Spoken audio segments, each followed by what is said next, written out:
আসসালামু আলাইকুম। আপনারা শুনছেন অবরুদ্ধ নিশীথ।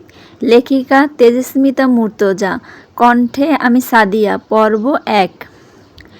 রাস্তা পারের ক্ষেত্রে অন্তুর তেজ ঠিক বিকেলের রোদের মতোই ক্ষীণ। আব্বু তার হাতটা চেপে না ধরলে চলে না। আব্বু রোজ থাকে না সঙ্গে, আজও নেই। এক পথিক চাচার পিছনে রাস্তাটা পার হয়ে দ্রুত রিকশা ধরল। শীতের রোদ, তবুও খাড়া দুপুরের কড়া তাপ। বোরকা হিজাবের আবরণের নিচে ঘামের স্রোত বয়ে যাচ্ছিল তার। ভার্সিটিতে ছাত্র পরিষদ কি এক প্রোগ্রামের ছিল। সেই সবে অন্তুর ভালো রকমের বিদ্বেষ আছে। কারণ হিসেবে বলা যায় তাকে শেখানো হয়েছে, বাকিটা নিজস্ব। অন্তুর ধারণা ছাত্রলীগ যাদেরকে দেশের সংখ্যাগরিষ্ঠ অগ্রদূতের নাম দেয়া হয়েছে তারা মূলত পঙ্গপাল। দলবদ্ধ হয়ে চলা ঘাসফড়িংয়ের জাতকে পঙ্গপাল বলা হয়। ১০-১৫ লক্ষ একত্রে চলাচল করে এবং কোনো বিঘা খানেক জমির ফসলি ক্ষেতকে আক্রমণ করলে খুব অল্প সময়ে ক্ষেতের ফসল খুব ভালো মতো পরিষ্কার। এক শ্রেণীর লোক অবশ্যই এই ক্ষেত পরিষ্কারকে বরবাদ করাও বলবে। তাদের কথা কানে নেওয়া উচিত না। ক্ষেতের ফসল উদ্ভিদের জন্য ভারী। উদ্ভিদকে স্বস্তি দিতেই হয়তো পঙ্গপাল সব ফসল ভক্ষণ করে পরিবেশের ভারসাম্য রক্ষা করে থাকে। অন্তুর ধারণা বাংলাদেশের ছাত্রলীগ নামক পঙ্গপাল দেশটা অর্থাৎ বাংলার আবাদি ক্ষেতের জন্য তেমনি একদল পঙ্গপালের সমান। আম্মার কল এসেছে কয়েকবার। তার ভাষায় খুব জরুরি কাজ। অন্তু জানে কোনো জরুরি কাজটাজ কিছু না, কিন্তু ছাত্রনেতাদের মুখ পেটানো মহাবাণী থেকে মুক্তির একটা ছুতো দেয়ার সে মায়ের প্রতি অল্প কৃতজ্ঞ। দুপুরের ঝাঁঝালো রোদে ক্লাস শেষে বাড়ি ফিরে সে অবশ্যই একটি জরুরি কাজ পেল। তাকে দেখতে আসা হয়েছে। প্রায় এমন হয় আজকাল। তাতে তার মেজাজ খারাপ হলে কারো কিছু করার নেই, এটা নিয়ম। যুবতী মেয়ে হলে দেখতে আসা হবে, কিন্তু সমস্যা অন্তুর অন্য কোথাও। পাত্রী দেখতে আসা মানুষদের পাত্রী দেখার পদ্ধতি চমৎকার।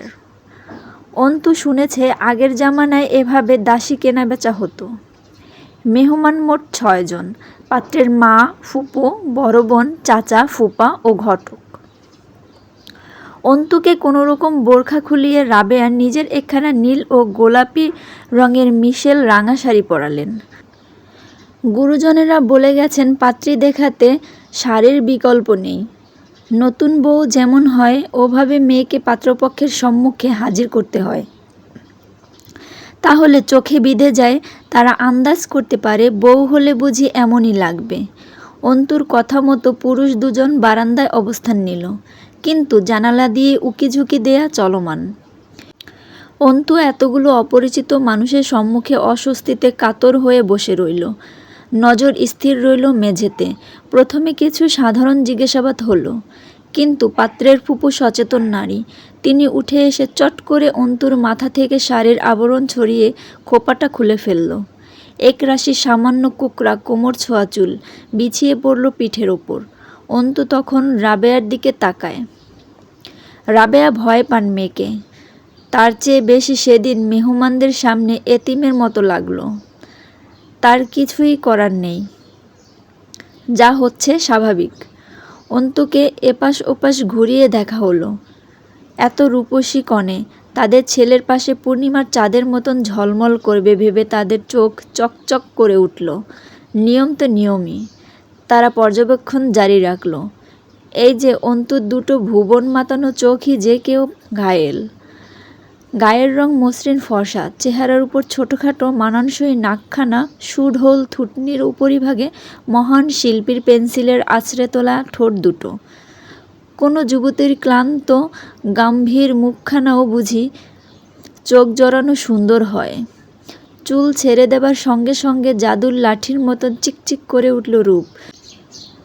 রূপ রূপ রূপ কথার কোনো গম্ভীর রূপাঞ্জনা। রূপসী সব কন্যাই যে সুহাসিনী লাজুক লতা হবে তেমন কথা আছে নাকি?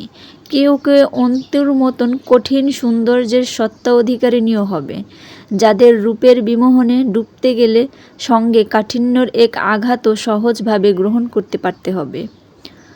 অন্তুর থুতনি ধরে কান গাল মেপে দেখা হলো। এভাবে অন্তু মার্কেটে গেলে ম্যানুকুয়েনের শরীরে ঝোলানো পোশাকগুলো ঘুরিয়ে ফিরিয়ে দেখে কেনার জন্য। সে তীব্র অপমানিত বোধ করতে লাগলো। দুজন পরপুরুষ তাকে দেখার জন্য উকিঝুঁকি মেরে চেষ্টার ত্রুটি রাখছে না। আম্মুর উপর ক্ষোভ তৈরি হলো। সে বাধা দেবার আগেই তার ঘাড় আগলা করে দেখা হলো। হাত পা এবং সবশেষে শাড়ি ও পেটুগোট উঁচিয়ে তার পা দেখতে অগ্রসর হলেন পাত্রের মা।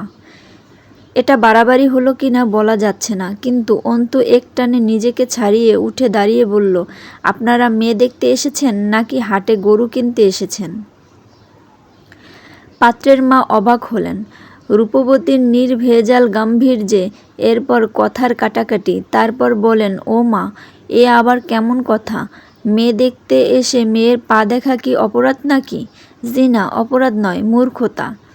আমি কুরবানির হাটে তোলা কোনো প্রজাতির গবাদি পশু নয় যে সবচেয়ে নিখুঁত আকর্ষণীয় গায়ের রং অলা মাংসপেশি হৃষ্টপুষ্ট দেখে কিনে নিয়ে যাবেন। রাবেয়া বরাবর এ নিয়ে চিন্তিত থেকে প্রেশার বাড়ান। মেয়েটার মুখের ভাষা কর্কশ। কার মতো হয়েছে তিনি জানেন না। তুমি তো চরম বেয়াদব মেয়ে। কোন দেশি কথা যে মেয়েকে ভালোভাবে দেখা যাবে না? নাকি কোনো দোষ আছে? বড়দের মুখের উপর এরকম বদমাইশের মতো কথা বলছো? আশ্চর্য মেয়ে তো দেখছি।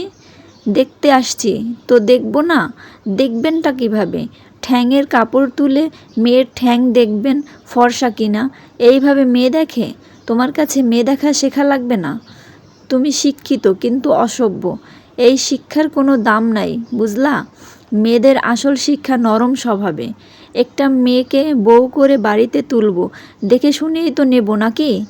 অন্তু শাড়ির আঁচলটা ভালো মতো শরীর ও মাথা জড়িয়ে নিয়ে বলল, দুঃখিত চাচিমা, এটা কি আপনারা মেয়ে দেখা বললেও আমি ছোটলোকই বলছি। মেয়ে দেখতে এসে গাল ফেরে মেয়ের দাঁত দেখতে হবে, দাঁত উঁচু না নিচু, আছে কি না। মাথার চুল টেনে টুনে দেখতে হবে, চুল আসল না নকল, আছে না নেই, বড় না ছোট। গলা বের করে ঘাড়ের ওড়না খুলে হাঁটিয়ে নাচিয়ে এরপর পছন্দ হলে নিয়ে যাবেন। এটাই মেয়ে দেখা তো? ভুল ত্রুটি ক্ষমার দৃষ্টিতে দেখবেন। পরবর্তী পর্ব মিস করতে না চাইলে চ্যানেলটি সাবস্ক্রাইব করে অবশ্যই পাশে থাকবেন। ধন্যবাদ।